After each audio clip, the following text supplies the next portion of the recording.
So lately, I've been doing something that I never thought that I would do, and that is I've been watching basketball clips. And I say that that's something I never thought I would do is just because I've never really been into sports. I've always been the type of person that would much rather play it as opposed to watch it. Fun fact, I did play basketball in middle school and I had absolutely no business doing that. I wasn't that great at all.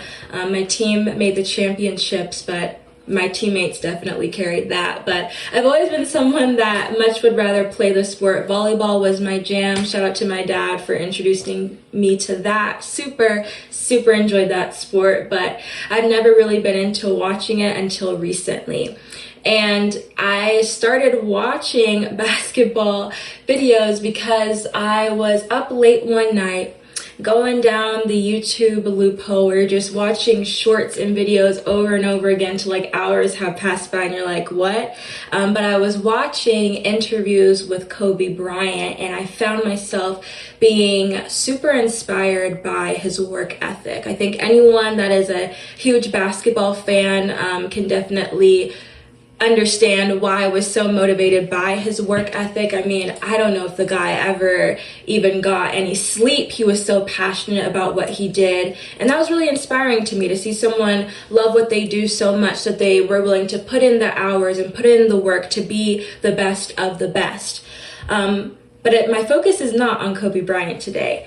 My focus is actually on Denis Rodman because, of course, when you're learning about some of the greatest to do it in the basketball game, other players come up. And I started watching clips of Denis Rodman, and I came upon this article that is going to actually serve as the framework for today's discussion. So the article is basically saying that Denis Rodman is one of the only players in the history of basketball who could influence the outcome of a game without taking a single shot. So the article said this is why Denis Rodman is one of the greatest to ever do it, because he didn't prioritize scoring points. He was focused on the rebound shot. It was about doing his job for the betterment of the team. And I want to talk about this. I want to talk about what it means to be able to influence the outcome of a team, a community, an organization, a business that you're a part of, even when you are not selected or chosen to be the formalized leader of that team. And so to provide a foundation for today's discussion, I actually want to highlight a comment that was left on one of the previous episodes titled "We're All in This Together," which was about community, being in unity, and the benefits of working together as brethren. And so this comment, or at least part of it, says, "We each come with our individual talents and gifts, and that is a truly beautiful thing." For me, this comment highlights the fact that we all have our own role to play. In the context of being in the Israelite nation, not everyone is going to be a priest. Not everyone's going to be a teacher. Not everyone's going to be a technician. And that's okay. That's actually perfect even. It's amazing. And I want to explain why. So recently I had a meeting with my manager just to talk about quarter two goals as we come out to close quarter two at my company, making sure that I was aligned with my metrics, seeing where I was progressing, etc. And so as part of that conversation, I started to ask him about just professional development advice, any courses I could take, just any general pieces of advice that he could give me. And we started having a conversation about almost like a controversial or like a hot take that one of his previous managers had that I thought was really interesting. I told him I was going to ponder on it a little bit more. But his previous manager was basically saying, a lot of times we talk about assessing our strengths and weaknesses, and that's very important. But the advice that we are given is to identify our weaknesses and work on our weaknesses so that we can later turn those into strengths. But he was sort of pushing against this idea, and he was saying, our strengths are the things that we are good at, but they also tend to be the things that we are passionate about, that we excel in. And so instead of honing in all of the focus on turning your weaknesses into a strength, it's also beneficial to think about maybe turning your strengths into super strengths and putting the focus in on there because you excel at that already. And I think this is actually super interesting because when you work with a team and you have other people that have other strengths and other talents, your weaknesses could actually be filled in by someone else's strength. And so you have these gaps that are able to be filled in so that the team can work more efficiently and more effectively reach their goals. But the message that I really want to stress here today is an epiphany that I had a few years back, and it really came in strong when seeing that comment about Denis Rodman. And it's the idea that no matter how big or small your role is, you can still be like Denis Rodman and learn how to influence the outcome of the projects, the teams, the organizations, the goals, etc. that you have, that you're on. And today we're going to discuss how you can actually do that. Hello everyone, and welcome back to 66 Books, where we use the Bible as a framework to discuss how to level up our lives using Israelite spirituality. Today we are doing a deep dive discussion into influence, and I'm super excited for today's discussion. And that's because I think sometimes there are things that we know that could help improve our lives, that could help us further develop ourselves and progress and grow and evolve, but we just don't put in the action to do it, or don't even take the time to think about how we can expand upon our skills. And so I think I'm actually going to use today's episode to further cement some ideas of what influence can really be, how we can really employ this term that I'm going to go over soon, which is lateral leadership within our lives. And I want to use the book of Nehemiah to do so, to serve as a framework to discuss how we can use our influence, no matter what our designated role is, to accomplish the things that we need to accomplish in Israel and in our own personal lives outside of Israel, whether it's a business or organization that we're working on. So I want to start off by defining the type of leadership that we are going to focus on today, and that is lateral leadership. So I'm going to read the definition of what lateral leadership is right now. So lateral leadership is leadership without hierarchical power. So according to the lasting difference, lateral leadership involves people taking ownership, autonomy, and accountability regardless of their role or place in the hierarchy. And so the way I want you to think about lateral leadership is, let's say you are a part of a team at your business. The business has overarching goals and objectives that they need to accomplish. And even though you may not be designated as the VP of that business or even the manager of that business, you're a team member on a team that is given tasks and duties that they have to do, you need to recognize that you still have the power to influence your team to more effectively work towards succeeding and reaching the goals of that business. And so today I want to talk about this concept that leaders are everywhere, and there are opportunities to lead everywhere. And sometimes lateral leadership is even more effective than formalized leadership because you are focusing on working with people, and you are able to remove yourself from authority to further build trust and build rapport amongst your team members. And even though I want to focus on the book of Nehemiah to discuss how we can apply Nehemiah's strategies to the positions that we hold, in the workplace, at, extracurriculars and organizations that we are in our own lives, I think this concept is even important when we talk about leadership. And that's because there was a comment one Friday night that was posted as well, and it basically said, leadership stability is built on the support of your own, otherwise it will crumble. And this constantly makes me think about when the children of Israel were in the wilderness and they were murmuring. They started to murmur against the God of Israel and go against all that he had done.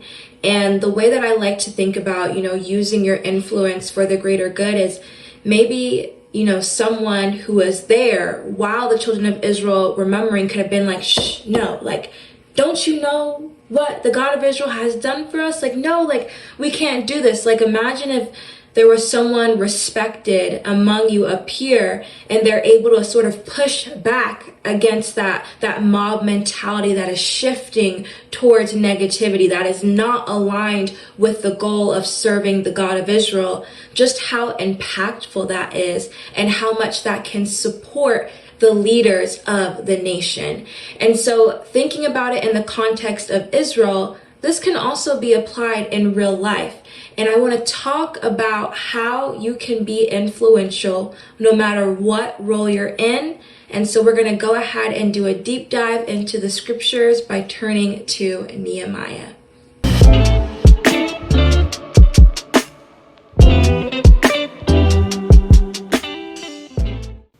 Wherefore the king said unto me, Why is thy countenance sad, seeing thou art not sick?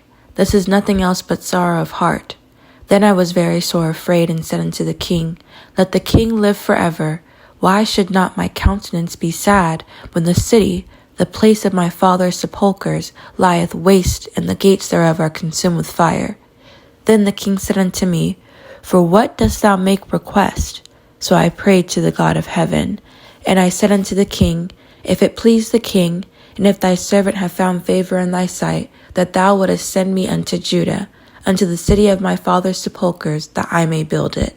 And the king said unto me, the queen also sitting by him, For how long shall thy journey be, and when wilt thou return? So it pleased the king to send me, and I set him a time. And I arose in the night, I and some few men with me. Neither told I any man what my God had put in my heart to do at Jerusalem, neither was there any beast with me, save the beast that I rode upon. And I went out by night by the gate of the valley, even before the dragon well, into the dung port, and viewed the walls of Jerusalem, which were broken down, and the gates thereof were consumed with fire. Then I went on to the gate of the fountain, and to the king's pool, but there was no place for the beast that was under me to pass. Then went I up in the night by the brook, and viewed the wall, and turned back, and entered by the gate of the valley, and so returned. And the rulers knew not whither I went, or what I did. Neither had I as yet told it to the Jews, nor to the priests, nor to the nobles, nor to the rulers, nor to the rest that did the work.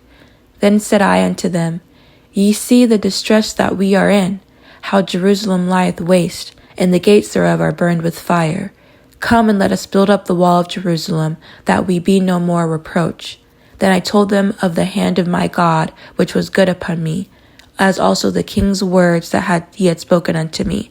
And they said, Let us rise up and build. So they strengthened their hands for this good work. So the reason why I love this scripture is because Nehemiah is really giving all the tea on how to create influence among the people for the greater good of your goals. And it's really interesting because Nehemiah exemplifies some strategies in a book that I've been reading recently. The one that I'm reading now it's actually really interesting. It's called Virtual Emotional Intelligence. And so it basically talks about building relationships and utilizing strategies for emotional intelligence in a virtual setting in the workplace. It was created with the context of COVID-19. And so just talking about strategies you can use even when you're not in person with your team to build rapport. And what's interesting about this book is it talks about this concept, which is psychological safety. And so psychological safety is the belief that one can speak up without risk of punishment or humiliation. So follow me here, I'm going to connect it all. But essentially, psychological safety is about creating a safe space where your team members not only feel comfortable with expressing some of the critiques they have, some of the challenges that they're experiencing, but also sharing parts of their lives with their team, with not feeling threatened by their teammates, to where they can be more free and more open to building connections, which build team rapport, which can lead to having a more successful team that's able to achieve goals better. And I share that because the same steps that are recommended in order to build psychological safety are the same steps that Nehemiah exemplifies in order to showcase how you can use your influence for the greater good. So the first step to creating psychological safety is sharing ownership of the problem. And so when we talk about this in the context of influence, I want to go back to the scripture of Nehemiah. So when we read from verse 2 to 6, we're really seeing here that Nehemiah, he has this on his heart. The verse that really stands out to me is he tells the king, "Why should not my countenance be sad when the city, the place of my father's sepulture, lieth waste, and the gates thereof are consumed with fire?" Here we see Nehemiah taking ownership of the problem. It's heavy on his heart. It matters to him. There's purpose and motivation for him to solve this problem because he has a deep connection with it, okay? And so with that connection, when we go to verse 12 to 18, what really stands out to me is in verse 17 when he says, "Ye see the distress that we are in, how Jerusalem lieth waste, and the gates thereof are burned with fire. Come and let us build up the wall of Jerusalem, that we be no more a reproach." And the great strategy that Nehemiah is using here when he decides to share ownership of the problem is he is using the power of the we mindset. So much of influence is about building meaningful relationships and deeper connections.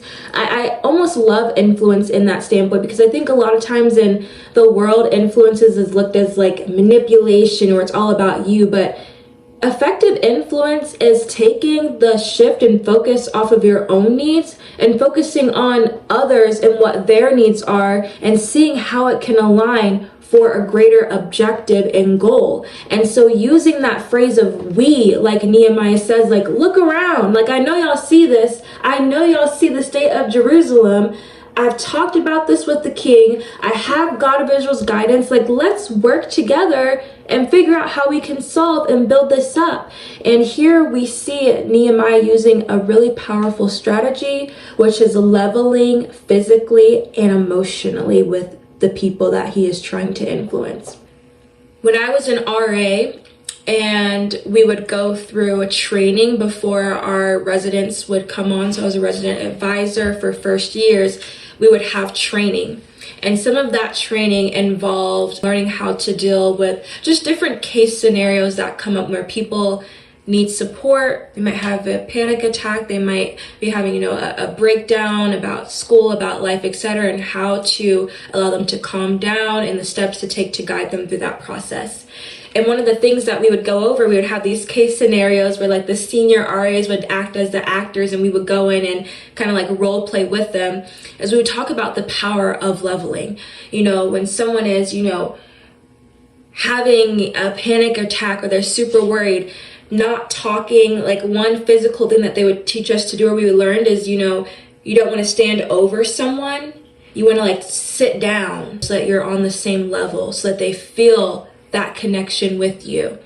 And maybe when you're talking about the problem or the challenge that they're experiencing, you're not talking about, okay, so I think this is what you should do, or maybe you should do this. It's like, all right, let's see how we can work together to really figure out a way to solve this problem. Starting with that you're almost like empathizing with that person. And we see it here in the book of Nehemiah. He takes ownership. He's not someone that's saying, oh, you need to do that, you need to do this, or you, the king, you're in charge. You're the person that was chosen to be in charge. You probably need to do this and you need to do that. Instead, he's looking at from the we mentality of, no, this is a problem that is important to me. And even though I'm not king or I'm not there or whatever, let me actually go into Jerusalem. He's physically leveling, right? He's going in where the people are to see the state of Jerusalem. And he's saying, how can we solve that?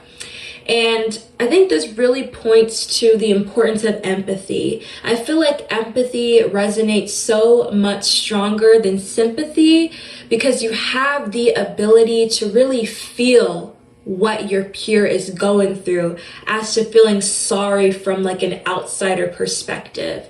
And so when we talk about using your influence, no matter what role you are in, taking initiative and leveling with people so that they can see that you are on the same page with them is so powerful when we talk about working towards a greater goal and objective. And so you may be wondering, okay, Rachel, like I see what you're saying, but like, how do I actually use this in my day-to-day life? How can I use Nehemiah's strategy as the blueprint to use influence in my life? Like, I need an example. Don't worry, I got you. So something that I have talked with, mentors and other peers with in the past is when you are in like universities or workplaces where the culture is one where everyone is striving to excel, not meet the standards, but excel above and beyond. How do you exemplify leadership even when you're not in those leadership roles, when people are already excelling? And one of the tips my mentors have sort of always given me is to follow the thing that I always say, which is to see a need, fill a need, and take initiative when it comes to problems, to take ownership of problems and figure out ways that you can solve them. And so using this idea of sharing ownership to create influence, for example, one thing that you could do is, let's say you are noticing a common issue on your team where you have these cases that are coming in where you work with customers. You have an account executive that is in charge of the, let's say, the clients that are submitting these cases, and you've been noticing that there's a disconnect between what the account executive is telling your clients what you can offer them versus what you can actually offer them. So the clients are coming to you thinking that you can do all of these amazing things, but really you can't do that, and so expectations aren't being met. And you're noticing this is a pattern that's happening over and over again. Someone that may not realize their power or their influence might go to their manager, explain this issue and problem, and ask their manager, okay, like, what can be done to solve this? Can you create a process? It's really impacting, the business and not allowing us to reach our metrics. So what can you do? But with this new framework of thinking, of lateral leadership, of influencing the outcome, no matter what role you're in, you're going to take ownership of this problem. So instead of going to your manager and asking them, okay, how can you fix this? What can you do? You're going to say, hey, I've noticed that there's this common, reoccurrence happening where my account executives are promising my clients one thing and I am actually not able to deliver on that. So expectations are not being met consistently. I was wondering, is there something that we can maybe add to the process where we sync with these account executives before maybe we meet with the customers, just to make sure that expectations are clear and our customers are walking out happy? Is there an opportunity for me to talk about adding to that process and even talking to my team members to get their input to help create this process and get it going? And so by using the same strategy that Nehemiah does, where he takes initiative, takes ownership of this problem and asks, how can we work together? by you doing the same thing with your manager and bringing it to their attention and offering solutions and saying, how can we figure this out? How can I pull in my team's input to figure this out? You have now created an opportunity for you to create a positive impact on your team and further the goals of your business. And what's even more beautiful about this strategy is you're not only supporting the business's goal and influencing your team for the better, but you're also positively impacting your leadership. I know we're talking about business now, but I want to go back to that previous comment about how, leaders need the support of their people in order to reach the goals that they have. And when you even think about that in terms of Israel, it's a really great question for us all to think about the ways in which we can further support the initiatives of our priesthood, of our Supreme Council, of elder as the messenger for God, how we can further support the goals and objectives of the nation by simply questioning the ways in which we can take ownership of some of the challenges that we see a need, fill a need. So the next step that the Harvard Business Review Virtual Emotional Intelligence talks about in terms of developing psychological safety is leading by example. And if you continue to read the book of Nehemiah, you'll see that, Nehemiah is not just telling people, again, oh, you need to go do the wall and go do that, and this is how. He's like, in the nitty gritty with them, like building the wall and even tussling and having to deal with some of the naysayers that come and try and disrupt the building of the wall. And so he really showcases what it means to lead by example. And we cannot underestimate the importance of leading by example in our lives, because it's one of the most effective ways to persuade people. I think it would be remiss of me to not talk about influencers when I'm talking about an episode relating to influence. And I say that to say, when you think about some of your favorite influencers or the people that you follow and they're selling a product to you, you are definitely going to be more likely to buy that product when you can actually see the way that they use that product and how it enhances their life for the better. So for example, if I'm following someone and they're using a skincare product and they show me them putting the skincare product on, maybe they're using like a vitamin C serum or something, and I notice a visible difference to their face and how it glows, you're going to be more likely to buy in and to follow and be influenced by them. So think about that when it comes to being an influencer in the organizations or the communities that you are a part of. Lead by example. Let's not follow our forefathers and murmur against God, and instead maybe lead by example and celebrate and serve God and thank Him instead. I want you to think about the ways in which sometimes you see other people's hypocrisy and how they don't buy into the things that they're saying, and how that impacts and influences you to either follow after the things that they do or to decide to divert away. And again, Nehemiah truly exemplifies this. He's showing that this problem that he's taken on his heart to do and to follow and be guided by with the God of Israel is something so moving that he is actually going to put his hands to help build and to do. And you can do the same. Let me give you an example. So one of my favorite quotes when it comes to leading by example is, don't work on adapting to the energy in the room, influence the energy in the room.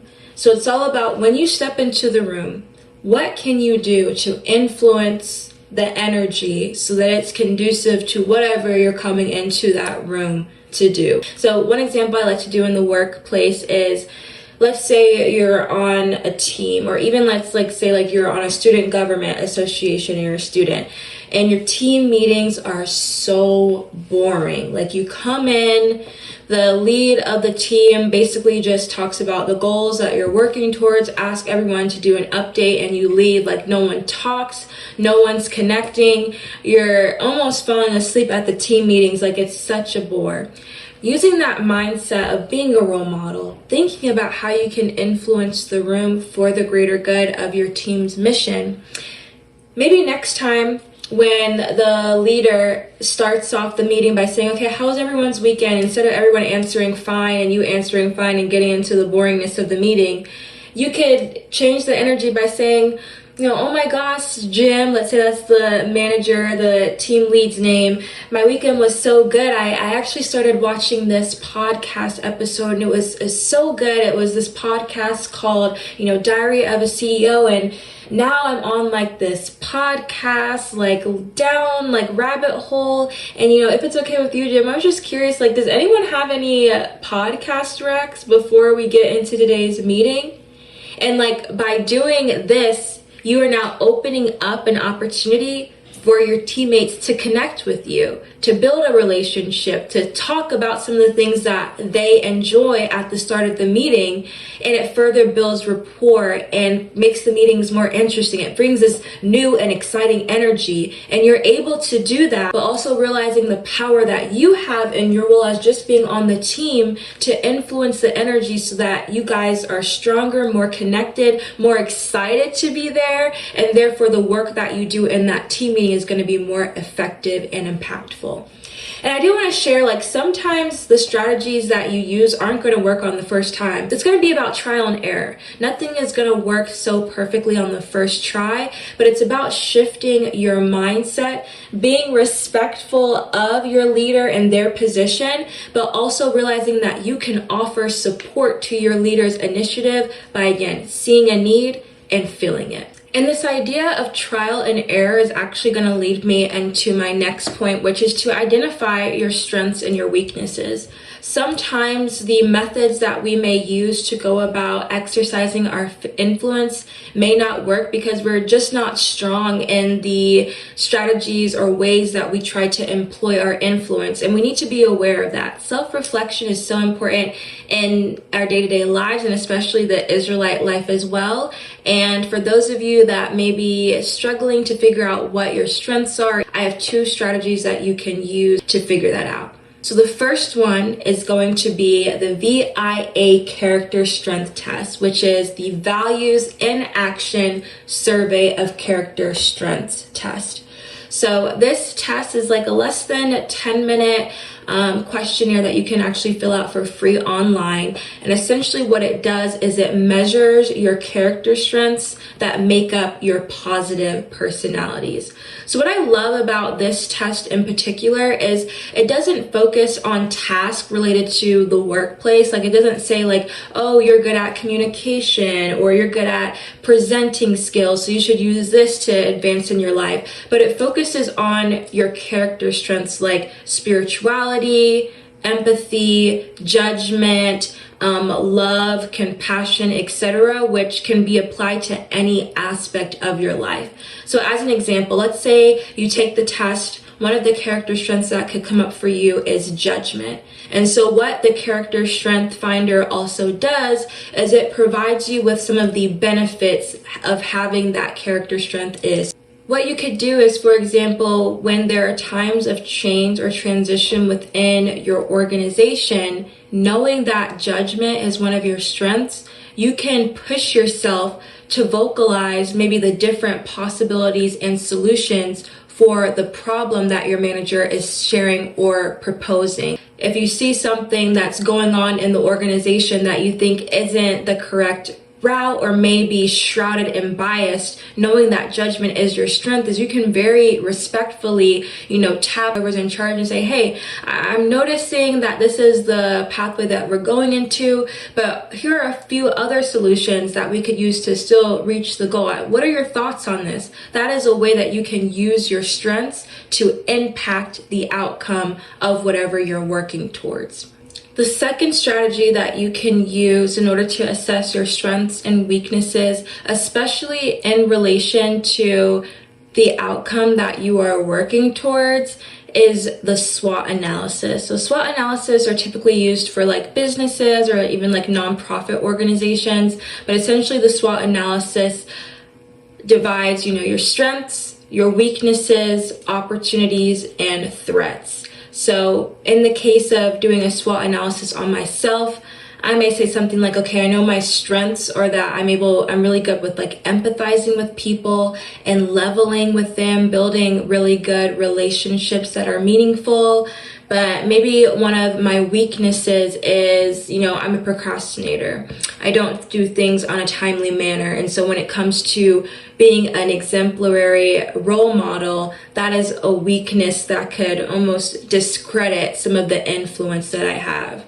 When it comes to opportunities, you're looking at all the available opportunities that you have to employ or exact influence to better reach your goals in your life. So whether you are involved in an extracurricular at school, let's say you're a part of the Student Government Association, you're going to think about the opportunities that you have to be a lateral leader or to influence your team in order to reach the goals and objectives of not only your organization, but your personal goals with being in the organization so that it aligns. So it really pushes you to get in this framework of thinking of no matter the role that I am, I can still take ownership and see the opportunities that I have in my life to showcase leadership, to support the efforts of those that have been chosen to be leaders, because I am so inspired and impassioned for the goals of the organizations and the communities that I work with.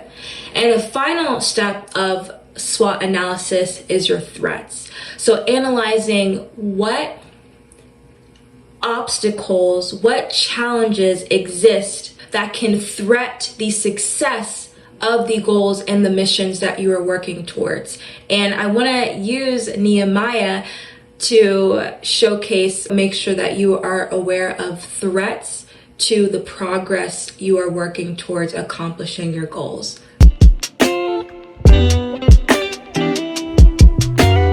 But it came to pass that when Sanballat heard that we builded the wall, he was wroth, and took great indignation, and mocked the Jews. And he spake before his brethren in the army of Samaria, and said, What do these feeble Jews? Will they fortify themselves? Will they sacrifice? Will they make an end in a day? Will they revive the stones out of the heaps of the rubbish which are burned? Now Tobiah the Ammonite was by him, and he said, Even that which they build, if a fox go up, he shall even break down their stone wall. Hear, O our God, for we are despised, and turn their reproach upon their head, and give them for a prey in the land of captivity. And cover not their iniquity, and let not their sin be blotted out from before thee, for they have provoked thee to anger before the builders. So built we the wall, and all the wall was joined together unto the half thereof, for the people had a mind to work. But it came to pass that when Sanballat and Tobiah and the Arabians and the Ammonites and the Ashdodites heard that the walls of Jerusalem were made up, and that the breaches began to be stopped, then they were very wroth, and conspired all of them together to come and to fight against Jerusalem and to hinder it.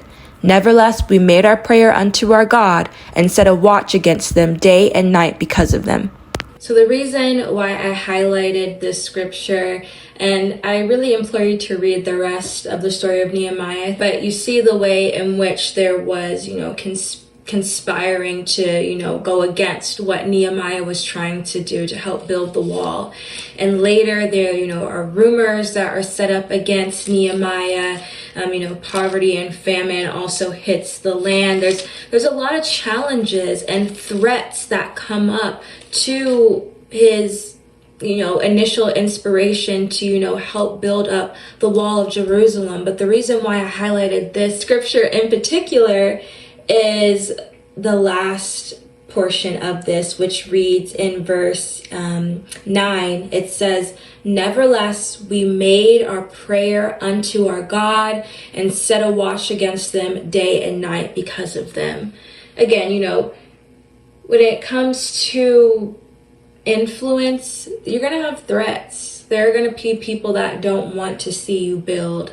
in the life of an Israelite, we are constantly fighting to rebuild our nation because so many people, so many, things don't want to see us succeed.